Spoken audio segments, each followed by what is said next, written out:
everyone. Thank you for attending today's session to learn how to defend against JavaGhost. Let's jump right into it. So during today's session, we are going to be doing a deep dive into the threat actor group JavaGhost. This group has been around for a while, and so we're going to discuss the evolution of the group as well as their overall history. From there, we're going to cover the group's tactics, techniques, and procedures by walking through their attack path. The group uses unique cloud-native attack techniques, and so it's important to understand their attack path and how they exploit cloud environments in order to understand how to detect and protect against them. JavaGhost TTPs are absolutely used by other cloud threat actors when targeting cloud environments. And so these detections and protections that work against JavaGhost also protect against other cloud threat actors overall. So for a brief introduction, my name is Margaret Kelley, and I'm a principal consultant at Palo Alto Networks, Unit 42, on their incident response team. I've spoken at Black Hat USA as well as Reinforce. I've also been a guest on the Threat Vector podcast, episode number 49, where I spoke about the dangers of cloud misconfigurations, and I also have various blog publications with Unit 42 as well. So let's get into some background with JavaGhost and learn about the history of this group and their evolution. So JavaGhost targets various industries. They are not picky with the victims that they select. Now, in general, it is hard to correlate cloud attacks to specific threat actor groups because the artifacts left behind are so limited. But unlike other cloud threat actors, JavaGhost uses their group's name as sort of a calling card in resources that they create within the victim's cloud environment. This provides us an additional indicator as one of the ways that we can help correlate this activity back to JavaGhost. They truly are a cloud-native group with tactics such as finding exposed cloud credentials for initial access, using sophisticated AWS persistent mechanisms, as well as using cloud services to send out phishing campaigns. So this group has been active for over 5 years, and they were historically focused on website defacement. They shifted to sending phishing emails starting in 2022 from victims' AWS environments. These attacks begin by exploiting publicly accessible credentials associated with the victim's AWS environment. Now, unfortunately, those credentials are typically very overly permissive, and so there's nothing stopping JavaGhost from the next actions in their attack path. They target victims' AWS environments to use the simple email service and the work mail service in order to send out phishing campaigns. The SES service is Amazon's cloud-based email service provider, while Workmail pairs with SES to provide some additional features for business email as well as calendar services. There are two reasons why JavaGhost targets AWS environments for their attacks. One of them is that they don't have to foot the bill for any of the infrastructure that they create or any of the emails that they send out. The second is they don't assume any of the risk for sending out these malicious emails. Let's take a deeper look at the group's TTPs and their overall attack path. The attack begins with an exposed access key. In AWS, access keys belong to an identity and access management, or IAM user. An IAM user can have the ability to log into the console with a password, in addition to having up to 2 long-term access keys associated with the user. The access key has an associated secret, which you can think of as a very, very long password. All long-term access keys start with the 4 letters AKIA.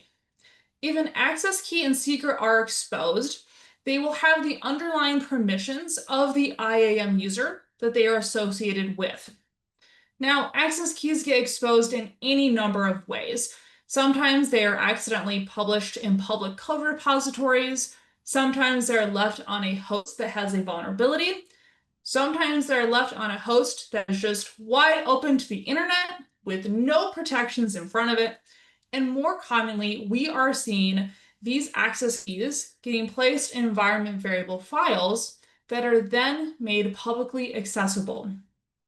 Now, once JavaGhost obtains this long-term access key, this grants them command line interface access to a specific AWS account.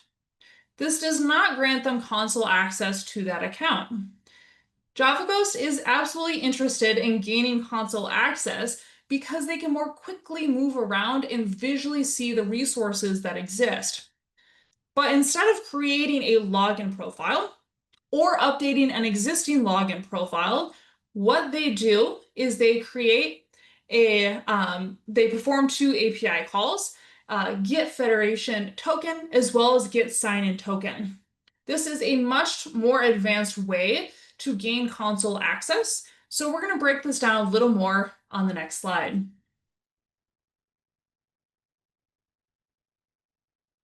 In order to turn their long-term access key, which grants CLI access, into console access, they start with the API call getFederationToken. This requires three parameters. The first one is the name for the federated user that they are trying to create. The second is either an inline or managed session policy with the desired permissions that they want. The final permissions associated with this new federated user is actually the intersection of the original IAM user permissions with the federated user permissions. So what JavaGhost does is they utilize an allow all inline policy. And we have an example of that on the screen. And so what this does is it takes advantage of the maximum permissions associated with that underlying IAM user. So I have two examples for this. Let's say the underlying IAM user has the administrator access managed policy associated with it.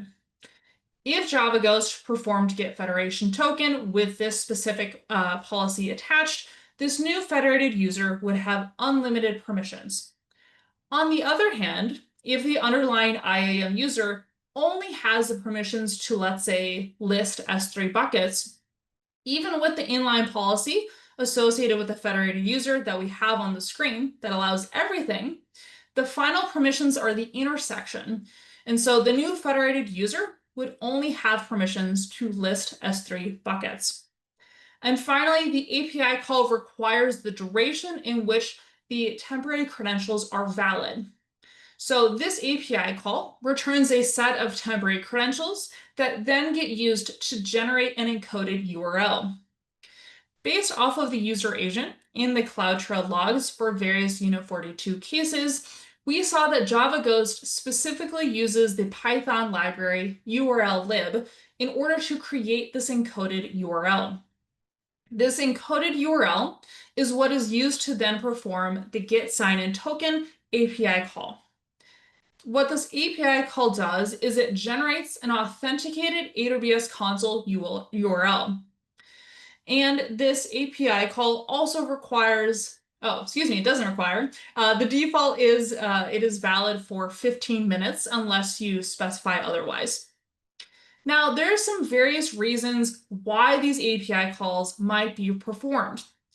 Well, according to AWS best practices, an IAM user should not have a password as well as access keys associated with it.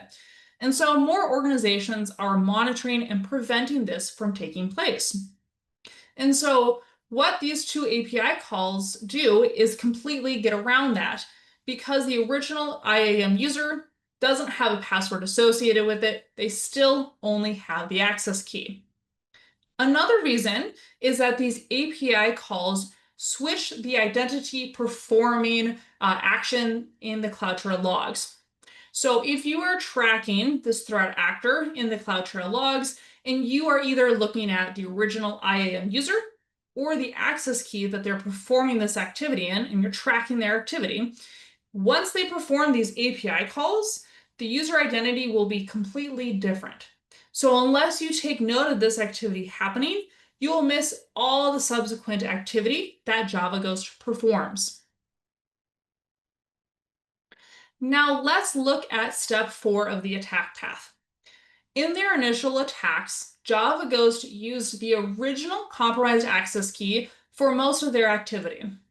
But in 2024, they transitioned to using an IAM role to access the organization's AWS account from a different threat actor compromised AWS account before proceeding on with their attack. This is part of their more advanced persistent techniques, so it's a little harder to catch. Let's take a deeper look.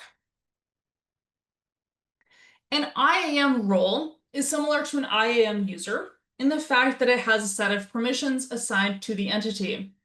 It can't, though, have a password or any long-term access keys associated with it. So if you create a new IAM role, it can be assumed by the type of entity listed in the trust relationships. So let's say, for example, you want to create a new EC2 instance or a Lambda function that has the ability to make authenticated API calls within a specific AWS account. What you need to do is attach a role to those resources. And so to do that, you would create a new role with the desired permissions, and then you would specify that this role can be assumed by either an EC2 instance or a Lambda function. Then you attach it to those resources. And now the EC2 instance and Lambda function can assume the role to make various API calls. So how JavaGhost abuses this functionality is they attach a trust policy to a newly created role, which allows them to assume it from another JavaGhost compromised AWS account. So on the screen is an example of what this trust policy looks like. Specifically on row 7 is where JavaGhost would insert their 12-digit AWS account ID. Finally, with all of these initial setup steps complete, they proceed to steps 5 and 6. This is where they use SES as well as workmail to send out their phishing emails. If the email identities already exist within an environment, they will use those pre-existing identities to send out their phishing emails. If there are no existing SES or workmail identities, they will absolutely create brand new infrastructure to then send out their campaigns.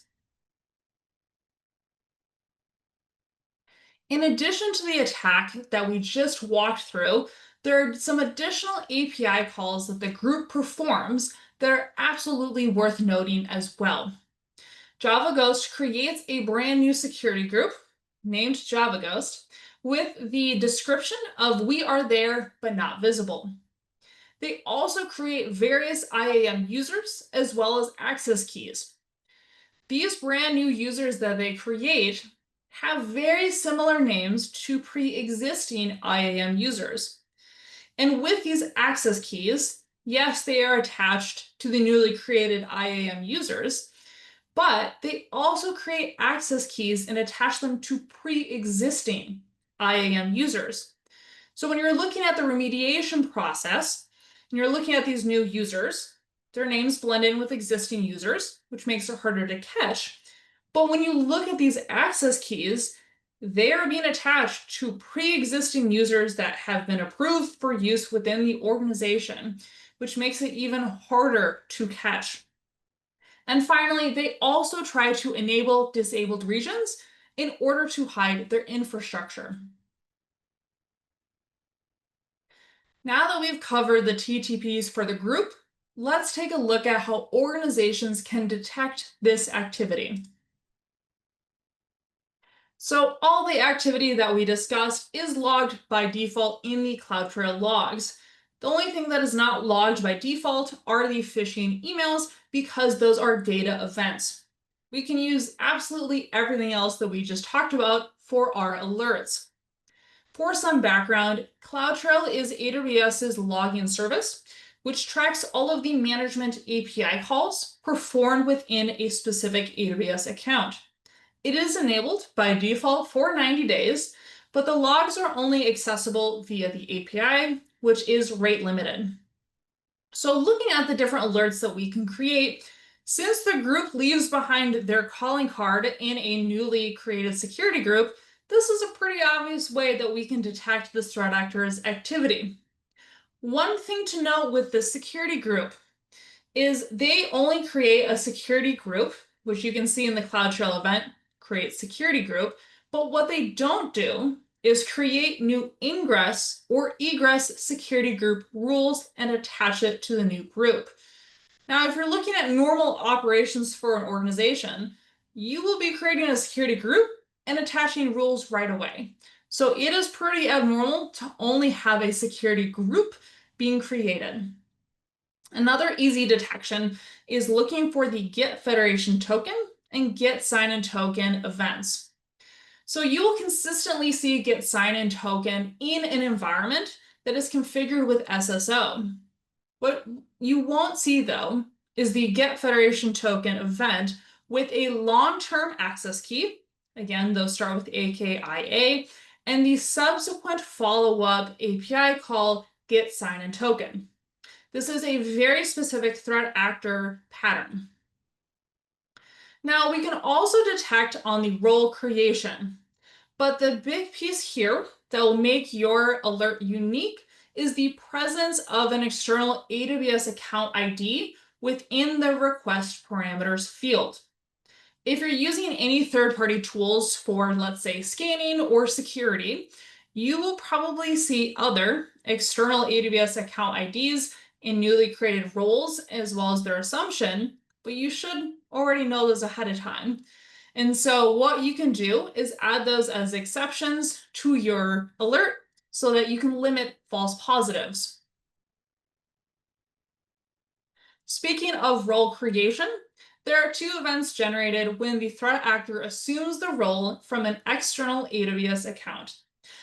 You have assume role and switch role, which appear in the CloudTrail logs. Assume role will show the external AWS account number within the nested account ID of the user identity field. Now, switch role will show the original identity that the threat actor is switching from in the additional event data field, and the role that they are switching to in the user identity field. We can also detect on abnormal SES and workmail resource creation. We can specifically look for the SES create email identity event and the workmail create organization event.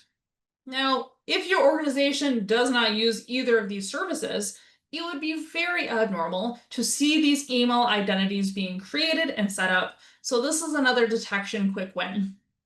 And finally, let's look at how we can detect IAM activity. So when you're creating your IAM alerting, it is really helpful to know what your normal identity standards and processes are in your AWS environment. Doesn't matter if your organization uses infrastructure as code to deploy all your resources, or if you have a specific team that uses SSO and then manually creates all your resources, you just need to know what normal is within your environment. And so based off of these normal IAM resource creation patterns, you can create alerting on any other user and access key creation events outside of those patterns. And so this enables detection of any abnormal resource creation regardless of the threat actor. So JavaGhost in particular, they do try to make their usernames blend in with pre-existing users. So additionally adding other requirements into your resource deployment standards, such as using resource tagging standards, help detect this abnormal activity. Because I can tell you, threat actors do not spend a lot of time trying to learn your custom naming standards when it comes to tagging. And so again, this helps you detect abnormal activity. One final note here about alerting. If you have a more mature organization and you're already using service control policies as well as permission boundaries, and a lot of these actions are already prevented, it does not mean that the threat actors will know that. So you will still see them attempting this activity, and it will hopefully be blocked by your SCPs, but this is a really good indicator that you have abnormal activity happening within your environment that is worth looking into. Before we wrap it up for today, I wanted to discuss how we can proactively create defenses in order to protect against these attacks so we can actively block this group and their activities before they're able to create or modify resources within an organization's AWS account. So this starts with logging. In order to know if you have abnormal activity happening in your environment, you really need to enable that logging for visibility. And this means enabling those CloudTrail logs, sending them to an S3 bucket, as well as a SIEM solution for long-term retention and monitoring. If you want visibility into your emails being sent out through SES, you also would need to enable CloudTrail SES data events. Next up here is we definitely want to enable guard duty. Guard duty will alert on activity that has not been seen associated with a user. And so again, if your organization doesn't use SES and a user is creating SES resources, this will be abnormal and will most likely generate an alert. And what we can do here is feed these alerts into another platform in order to trigger automated responses that blocks this activity. Now, JavaGhost specifically targets attaching these three managed policies that I have in the screen here to newly created IAM users, because this gives them unlimited access to an AWS account. So we definitely want to limit the usage of these overly permissive policies. So the administrator access policy gives you unlimited access to an AWS account. Power user access gives you access to everything other than IAM.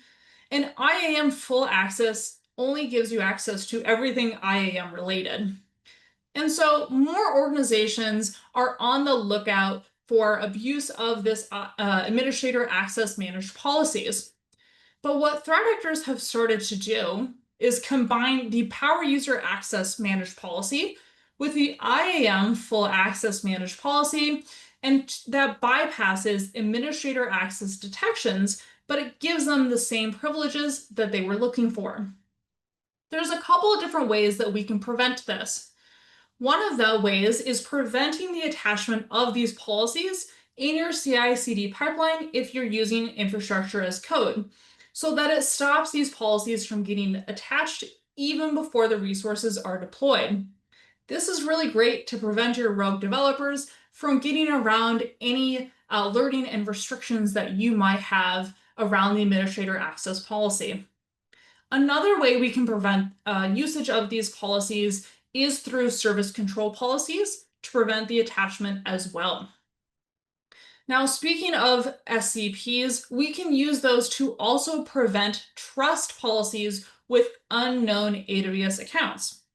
Like we talked about earlier, you should hopefully be aware of the external AWS accounts that need to communicate with your AWS environment, as well as the AWS accounts that are part of your environment. And so once you add those to your SCP, you can block all the other external AWS accounts. And finally, we want to limit the usage of unused services and regions with SCPs. You don't need every single region in every single one of your AWS accounts. And that goes the same with services. You don't use every single service available in every one of your AWS accounts. And so by limiting the usage of regions and services, this limits the threat actor's ability to hide in these unmonitored regions.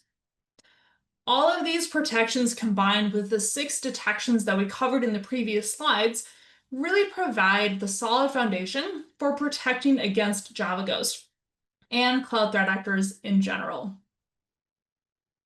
Thanks everyone for taking the time today to learn some more about JavaGhost.